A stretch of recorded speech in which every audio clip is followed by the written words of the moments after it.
welcome back to the What the Falk Sunderland review show for what has been a fairly drab Friday night as Sunderland lost 1-0 to Hull City at the Stadium Light. I'm not in the best of moods. This is an immediate reaction. We're 15 minutes or so after full time, which is probably a little bit sooner than we normally do. But hopefully, come the end of the show, we're going to have a bit of a laugh. I've chucked in some funny questions, so it's not going to be all sad all the way through. We'll put the world of Sunderland to rights and then go on to enjoy our weekend. There's two people that have got the pressure of cheering me up. First and foremost, the man who achieves it quite often. Dave, how are you doing? Are you all right? Yeah, I'm not sure. I'm not sure I'm the man to cheer you up tonight, but hopefully, well, I'd like to say Brad is, but I've seen our WhatsApp group tonight, and it has not been a pleasant place. Just as much as I can't imagine the Stadium of Light sounded like it was, or X, formerly known as Twitter. I just want to say, when I said about you cheer me up most of the time, Brad just swung his head back like so much sass in it. I just want you to know, Brad, you cheer me up as well. Don't worry. How are you, mate? You okay? Not really. Oh well. To be fair, out of a lot of us, I think I'm the one, and it's. I mean, it doesn't take much. Just maybe have the whole. Let's just give him a bit of time. He's here now type of speak. I think that's fair to say. I'm raging. I am raging at this moment in time. Yep. Yeah. Same. Do you want me to cheer you up? Mm. I think your hair looks lovely. Thank you. People can't see it, so they don't get a judge. But imagine Gaza before the drink, but soon to be drunk. And Dave's Gaza after the drink.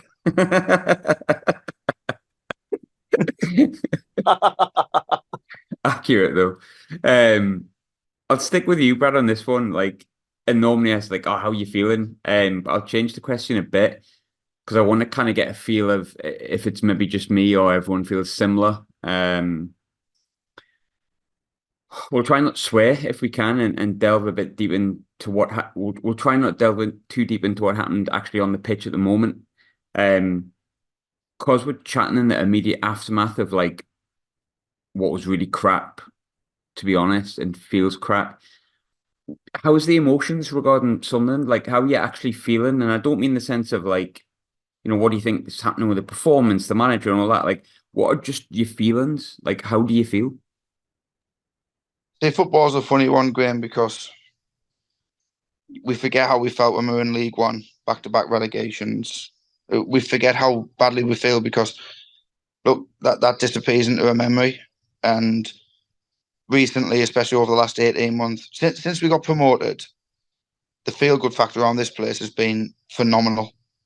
It's been one of the best feelings I think we've had around the club. I know we can talk about back in the late 90s, early 2000s, where it was really good.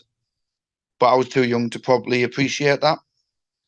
So my feelings at this moment in time is, I don't think, without being too dramatic, I don't think I've ever felt like some owners who have had the fan base in the palm of their hands, ready just to kick on a little bit further, have felt so disconnected from from the fan base and have blown it to the point where I just do not trust anything to do with them. I don't trust them a single bit.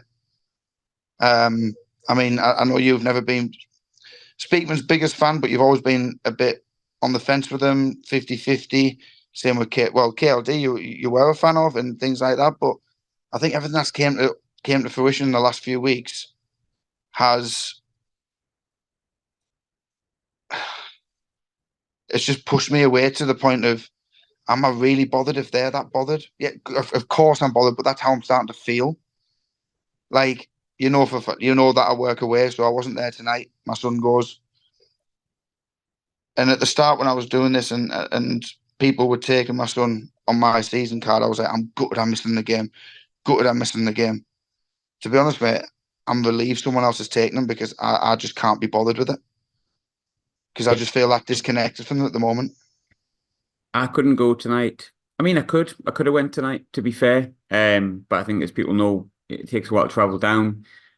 Ashley was working until 10 o'clock. I I would have had to leave work early, take a day's holiday, and at the minute, to be honest, I wasn't able to do it. I felt I was allowed maybe one off. And to be honest with you, there wasn't really that much that I missed. I watched the whole game, and there was part of the time I was on my phone. It felt like because what I was watching, I was just disconnected. I'll tell you what it was, right? I'm down here with a few Sunderland fans, and there's a couple of us. We went to Leicester away. We've took time off when we're down here to go to a few away games, right? So we got together tonight and watched the game. And on 55 minutes, I booked an Uber and came back to the hotel. Watched a little bit on Sky just to see, because I knew we were doing the podcast, see if anything was happening.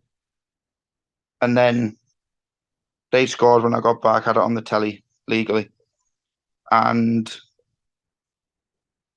I just didn't feel interested. And I think that also, when you watch the players, I feel like over the last month, since they lost Mowbray, they've also felt that disconnect from that club. The ones that they all signed good deals to, the ones that they bought into. I know they weren't, a lot of them, you like Jack Clark and that, they all signed prior to Tony Mowbray, but they bought into what Mowbray was doing. They even bought into Alex Neil. Look, Alex Neil didn't get sacked, he walked away. But they bought into the club that was on the up. And I feel like even though they're getting paid the big bucks and they're on the pitch and playing, representing our club, I feel like they feel that same disconnect to the club, or at least a good proportion of them players feel that same disconnect. Now, they're not going to come out and say that. They're always going to say the training's good, we're going to work hard, all that usual BS that you usually get.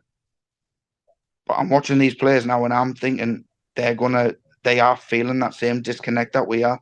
And that ain't a good thing to feel right now. You'd seen it in Daniel's interview after the Ipswich game, I felt.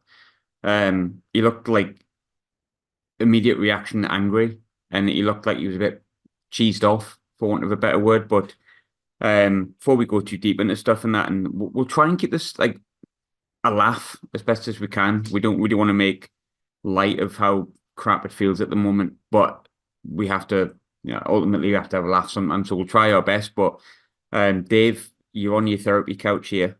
I want you to close your eyes and I want you to tell me how you're feeling. I think Brad's pretty much summed it up very well there. Just while Brad was talking, I was obviously listening intently because that's what we do.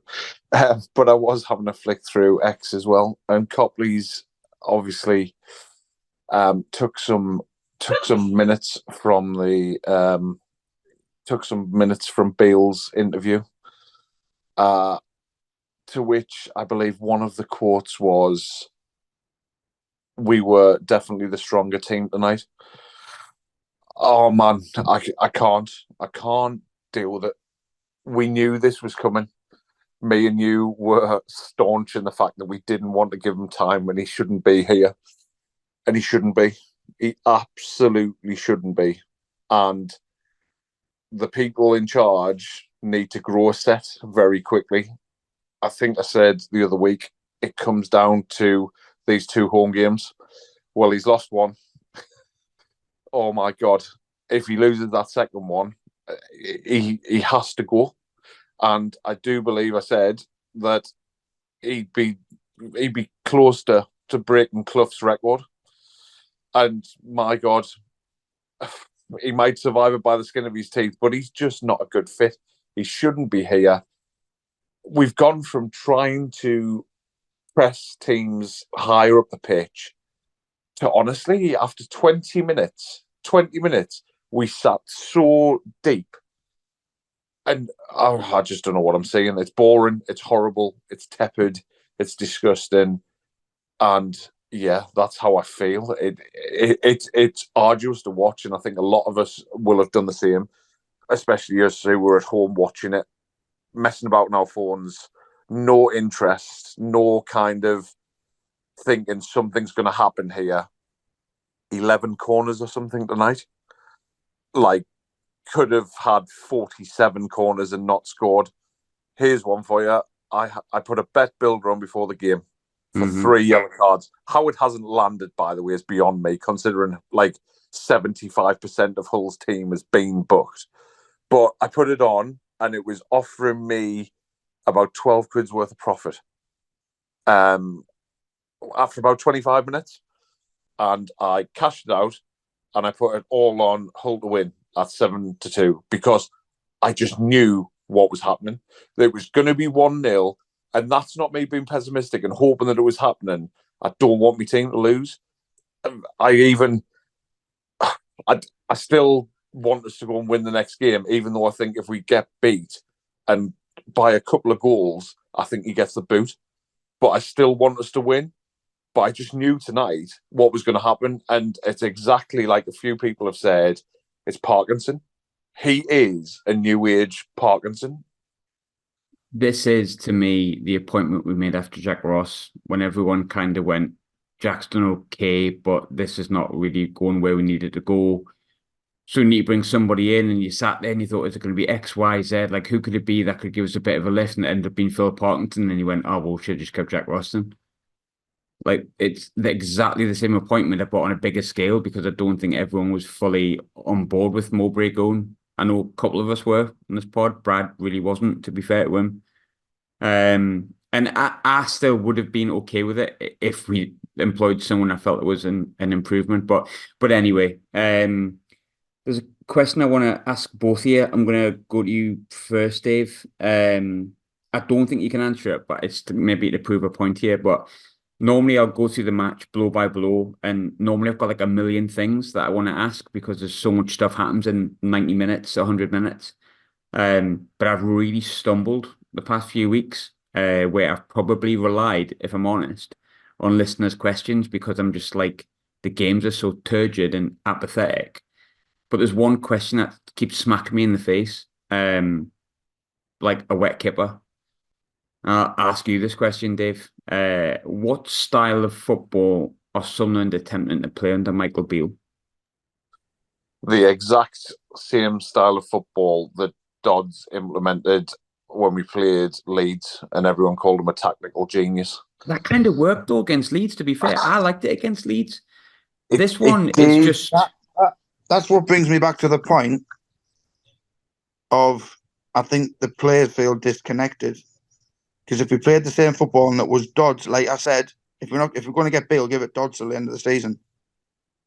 That's what makes me think in my head, mentally, the players don't want him there either. They're just not buying into it. And I know, like Mowbray always said, a lot of the stuff behind the scenes is Dodds and Proctor, and I still think it is. But the main man at the front, I just don't think they've got any faith in either. I'm calling it. I'm calling it now. That Leeds game, for as much as everyone was dialed in, everyone was focused and whatever, there's so much of football about percentages, and that game of football was a 1 in 10 game. The other 9 times, Leeds probably score 4 goals. And that's the basics of it. There's going to be people who disagree with that. But if we put that performance in 10 times, we get beat. Okay, put the draws in there. I say we get beat 6 times. That sounds like a high-performance, data-led approach to the podcast, Dave. I mean, can you explain to me, what is high performance, Dave? I wish I could, mate. There's people more qualified than me out there who get paid a hell of a lot of money, who apparently run our football club. By the way, I'm not going to lie, I've just farted a belter. And it's one of those ones that's like ricocheted to the chair, and it's cheered me up a bit. It's cheered me up a little bit. That and Dave's data-led approach. I'm glad something has. We've just become so. It's Parkinson all over. Where you've got this dinosaur in charge, and you stick in the game for as long as you can, and then you wait for a worldie. Like the statistics that I pulled out last week, where under Mowbray, for as much as we weren't very clinical and stuff like that, over 26 touches in the box. Now, I don't know about tonight, but under Beale, before tonight, we were just over 9 touches in the opposition's box. You're waiting for a Jack Clark and Alex Pritchard and Ekwa, dare I say it, to put one in the top corner from 35 yards out. That's what you were waiting for, and that's the style of football that we now play. And unfortunately, when it ain't going your way and you're carrying how many players? You're carrying 3 or 4 players tonight easily, then it just doesn't work for you. Everyone, if you're playing that kind of rigid 4-5-1, everyone has to be dialed in, everyone has to be focused, everyone has to make the right move at the same time. It's too defensive. We're not good enough to do it. And I'd quite like us to get back on the front foot and throw caution to the wind. It's not what any of this team's been built on. And look, I think we needed to be a bit scrappier sometimes under Mowbray. And I definitely thought another manager would come in and continue the good work that Mowbray had done, but make us a bit more solid defensively. But my God, like, we're not even that solid defensively. We don't have the style, like, at all. And look, I said before, like, we appointed him because of where I live. I've seen a lot of his Rangers team, and I said I really struggle to see what his style was, and hopefully he'd learned from that. And I kind of thought surely he's learned from it. This is almost identical in terms of style, in terms of there's no style to what he played up here. Before I ask this question to Brad, I have talked about Ekwa hitting 35-yard shots from nowhere that were never going in. He had no conviction, no confidence in it. I don't know how many times I have to keep coming back to Ekwa, but simply isn't doing enough for me at all. And I know there's a lot of stuff going on outside the club, which I think we've rightly criticised, and other podcasts have rightly criticised, and fans have. And there's a lot of stuff that is wrong with the manager. But like for me, Ekwa's been poor even under sort of Mowbray. The back end of it, something needs to change with him.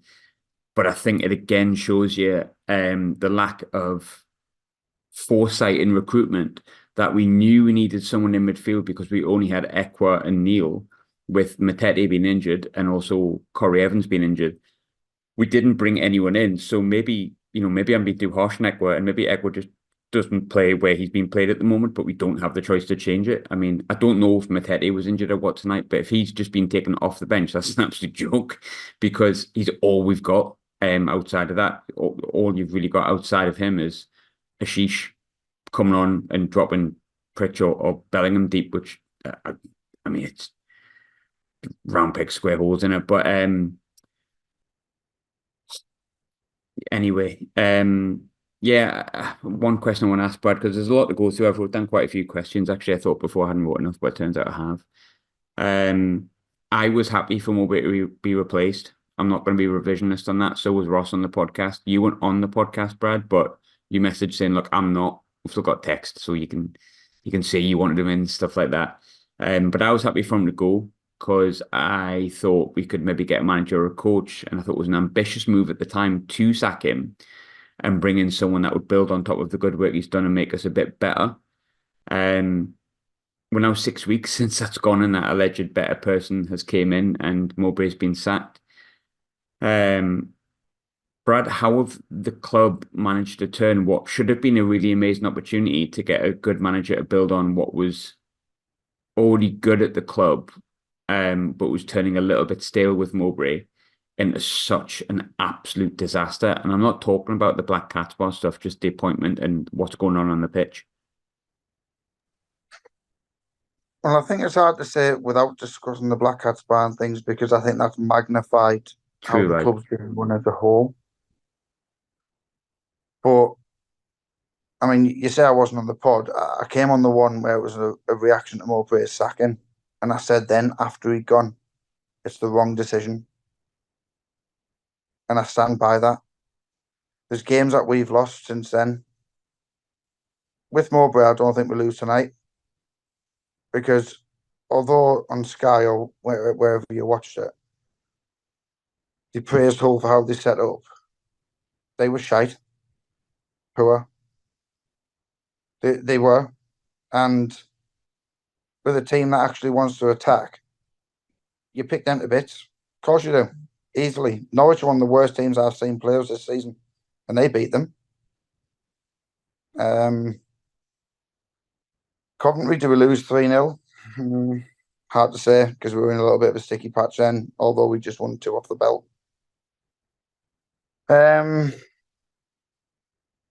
I just think they've panicked. I think their number one target hasn't come, and they've panicked. And you know what? I think a lot of people would have given a lot more respect and a little bit more you know what they're thinking about this is if their number one target hadn't come, which we all are led to believe it was Will Still. If they just said right and came out and said like, or well, they're not going to say it anyway because they want a manager in. He's not going to say, well, I'm going to be second choice unless you're Michael Beale, who doesn't care. If they just said, right, you know what, we're going to give it a dodge. He's won the last two, and we'll carry on as we are. Everyone would have said, right, yep, we get it. The players love him because they've all came out and said they do, and we'll crack on as we are. But I think they've panicked and tried to fool us again by saying he was an outstanding candidate, everything aligned. He interviewed very well and tried to fill us again, like with absolute BS. I'm trying so hard not to swear, Graham, but it's so hard. But they have tried to blag our heads like they have all the way through with his solicitor talk. Like he talks to us. And what I think the club haven't realised, and I think they are starting to now understand, is Sunderland fans are not stupid, and we won't have the wool pulling over us. And I think they're starting to realise that, but they've realised it far too late for me. Now, if they go and sack him, Graham, does that look from an outside? Let's just say it was another club, and then you're seeing all the fan backlash and they sacked him. From the outside, you look at that club and go, their owners haven't got a clue. They just listen to whatever fans want. So now that they're either stuck with him or they listen to us. But from the outside looking in, who's going to look and go, I'm going to take that job because I'm not going to be welcome or I wasn't even their first choice. And the owners and the board have done this to themselves. Yeah, it's all self-inflicted, and that's the worst part. I think, when we did the reaction to Mowbray being sacked and we came on straight away, if you listen back to it, me, you, and Ross, I think it was that was on, we all like immediately went, well, if they've sacked them, they've obviously got somebody in mind. And we took that from this lawyer / high performance speak. And I know some people think Speakman and the board get a bit of a difficult time because of the way they speak, and they say some people don't like it. I don't like when it's not backed up. And that's what annoys me. Like, none of the club smacks of high performance, especially not off the pitch. It smacks of like just chucking shit at a wall, hoping it kind of works and no planning whatsoever. But like when I look back and I think that we spoke about the appointment of Beale when it first happened and kind of prayed that it would work. And it's not going to work. I'm actually so confident in saying that. And I try to go, well, hopefully it does, but it's not going to work. It isn't going to work. And whenever he goes. But it's going to be awful all then. But I think, like, when you're looking at the fact it took them that long to appoint someone, and then you go back to the Alex Neil appointment, which totally worked out and was great for us and got us out of the league. I don't think that one was necessarily planned, even though they said it was. I think we chased Roy Keane and flirted with Roy Keane. Each appointment outside of Tony Mowbray doesn't seem to have had any sort of succession planning, which they allegedly do have when they're looking at Ferroli in the summer and stuff. And the most mad thing is, the most planning they've had with like getting a manager in quick succession that fits has been Mowbray when they didn't expect Alex Neil to leave. Like, I don't know. Like, for me, the whole thing, to speak the way you want, people speak the way they speak, fair enough. And I include Beale in that. If it's successful, then it doesn't matter. And look, they've done. Michael Beale as an assistant manager has won a title. He's won trophies, and he's got himself in a position where he can manage two absolutely enormous clubs. Three, if you class QPR as a relatively big club in London as well.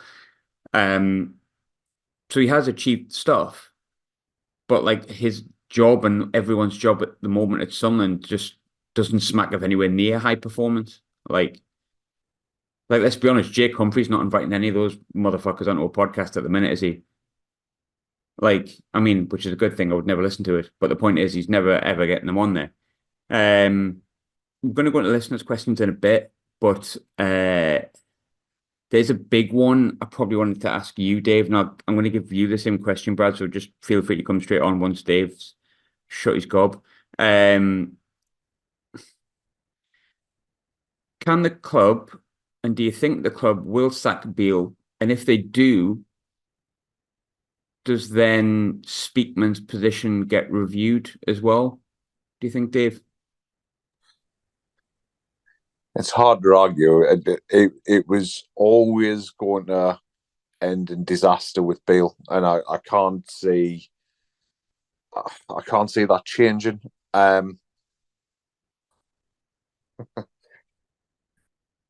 Speakman would have to sell his soul, wouldn't he? So if the figure of, let's say, 5 million for Will Still was true, I mean, Will Still's, he's not going to take the job now. It's as simple as that. He doesn't feel valued enough. But if he did, if we paid the 5 million, and then we're in the Mugs position where we have to offer him an extra 6K a week to make him feel loved, business will prevail. Then Speakman might get himself out of trouble, and that goes for KLD as well, because he's putting the day-to-day running faith in Speakman, but he has to sign off on things, and that goes back to Black Cat's Bar and stuff like that. No matter how much we've moved on from that, to a degree, in terms of analysing it, I mean, not in terms of how we feel about it. So yeah, if all of the appointments that we've had so far haven't been as well articulated as people might make out, then yeah, there's some decent sized problems in there, which will only get worse as time goes on. Mowbray was the right guy at the right time, because we needed someone just to give us a bit of love, give us a bit of connection with the team when, let's be honest, we were in disarray. And he did that perfectly well. He did his job perfectly well, just as he's going to do at Birmingham. He isn't going to get Birmingham promoted, but what he will do is, after the absolute horror show that was Wayne Rooney, he will reconnect them, he'll get them playing attractive football, and then they'll bring in someone else. Probably Wayne Rooney again, but that's for them to deal with. Maybe these people have got a worse board than we have. So it still screams to me of Ashley, Charnley, Pardew. And I get the feeling, and I keep getting this sinking feeling, that the Ashley Charnley part of it is here until they leave the club. And that's a little bit worrying, to be honest. And it's becoming exasperated because of things going wrong off and now apparently on the field, unfortunately.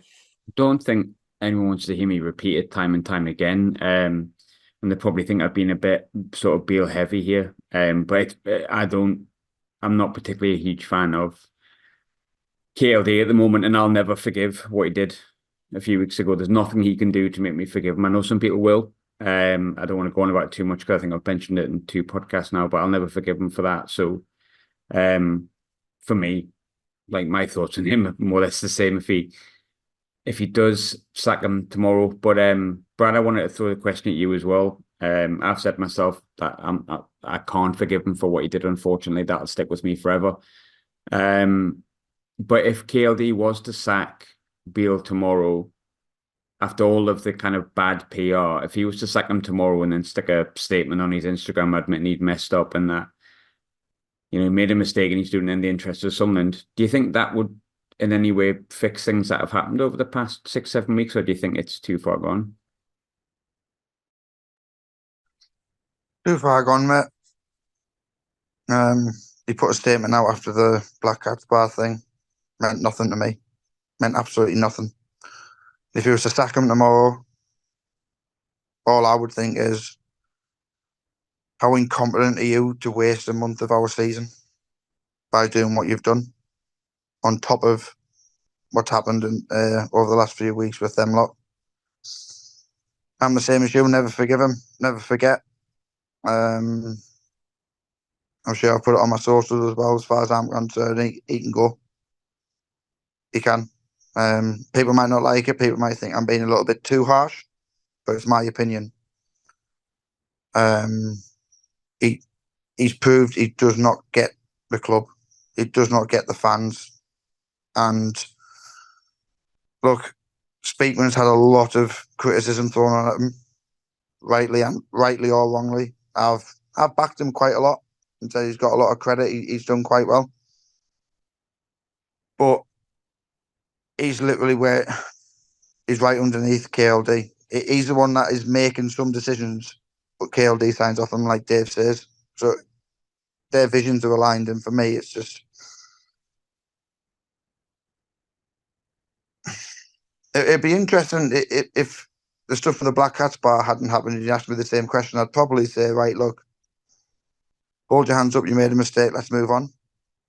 But I think everything that's just been building up. Nah, that's all gone for me.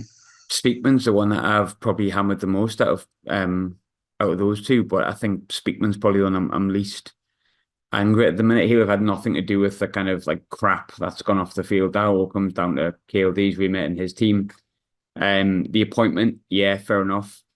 I think the appointment, should I say the mess on with getting in, trying to get Roy Keane in a few years ago wasn't exactly perfect for him as well.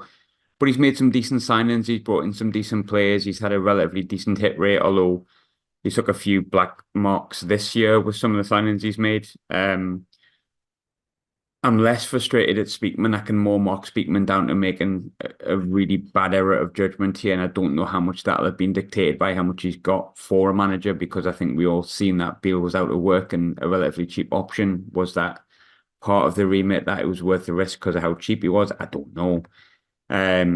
But like I do think positions need to be reviewed. But we've got some listeners' questions. I've chucked in some fun ones because we need it. We really do. And if people, I know some people just like hearing about the football. Look, tons about this football, don't worry. But we're going to speak about some cakes and stuff like that as well. So I'll fire this one at you, Dave. Always like this one, and I think for a chef, you deserve this question.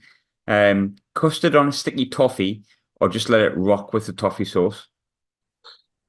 Yeah, to be honest, I'm a double cream guy with mine, to be fair. So if it was the choice of just sticky toffee sauce or custard, I'd go sticky toffee sauce, I reckon. Brad, same to you. Custard. Yeah, I think that was my answer the first time anyway. I think I'd custard it, but then the ice cream wasn't in the option this chance, and if the ice cream's there, the ice cream's gonna happen. Okay, back to football. So, question for you, Dave. The money that the club have spent this summer has been a shambles. Can they be trusted with the money they would get off Jack Clark if he was to be sold?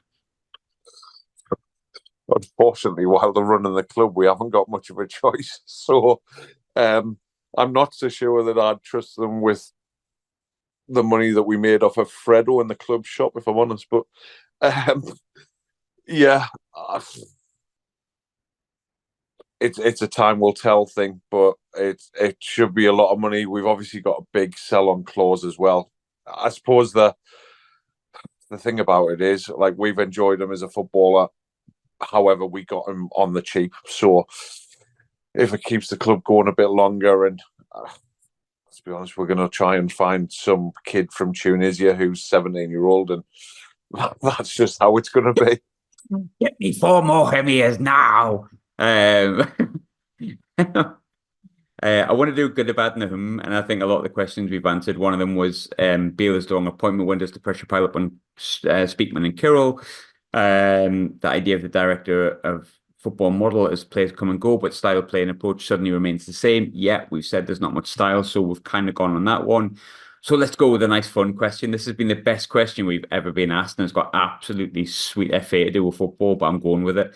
And then we're going to give you a good, a bad, and and then we're going to leave you. I'm going to fire this question both at you, and I'm going to take the question on myself. Brad, would you take £1 million, but for your entire life, there's a little snail following you wherever you went? You can't leave the country, and if the snail catches up with you within 10 meters, actually, it's instant death. Would you still take the money? No. Me either. I've seen it follows. And the reason why? Well, I've seen it follows. There's my reason why, just so everyone knows. If you haven't seen the film, it's a brilliant film, but it's a very similar concept, and it's pretty scary. And I think it would be weird having a snail on my case all the time. But what would your reason be, Brad? Because I'm happy as I am. Simple as that. All right, high performance culture. Jesus, let's have an honest and vulnerable conversation. Simple as Sit that. sit down with me. Dave, snail, £1 million. I mean, I don't want to be mean, but I don't reckon you're very fast. So I reckon No, that snail is more dangerous to you than it is to me. yeah, definitely built for endurance. So yeah, no, I'm not taking that deal whatsoever. I'll fancy me chances in business and try and make $1 million that way. Oh God.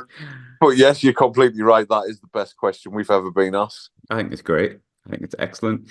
And I know some people like just want the football stuff, but honestly, it's rough sometimes. I just like to chuck a couple of dafties in. Please keep questions like that coming in because I think they're great. Like, right, we'll go for good, a bad, and then we're gonna go nice and quick. What's your good first and foremost, Brad? The fans that braved the call tonight. Fair play to every single one of them. Yep. My good is, and I'll keep this short and sweet because I want no questions on it. I thought Hamir looked okay, but I'm really, really struggling with good, so we'll move on really quickly. Dave, what was your good? Struggling to find one. I didn't mind Trey Hume. I thought he was. I quite enjoyed watching Trey today. So I just wish he could go back to right back and stop trying to fill in for other people. Got a nice mullet going on at the moment. Fair enough. My bad, Michael Beale disaster, which we knew right from the very beginning. It's going to take an almighty turnaround to stop this from turning very nasty, let alone actually save his job. Basically, that's my bad. What's your bad, Brad? Bad, Brad? What is your bad, Brad? Yeah. The disconnect between everything at the club at the minute. Magnified tonight by fans singing at their own manager. You're getting sacked in the morning after a month in charge. Someone before said you've got to get the mole on the door. I found it quite funny. I know you shouldn't laugh at people's appearances, but it was funny. Dave, you're bad. My bad is just how lackluster we looked. Well, I reckon we could have played for 3 games back to back and not scored. And I've been quite enjoying the vibrant football of the previous 18 months and looking dangerous every time. And yeah, that's my bad. We'll finish with that. We'll have to go quick because Zoom tell me I've only got 40 seconds. My is, I don't know whether the club will have the balls to sack him this early and admit they made a mistake. That is my That's something I will be pondering. Brad, what's yours? Always been told that Hamir is likely to go out on loan, and my end has looked good last week, banging 2 in for the 21s, and then Hamir ends up on the bench and my end has dropped altogether. Yours, Dave?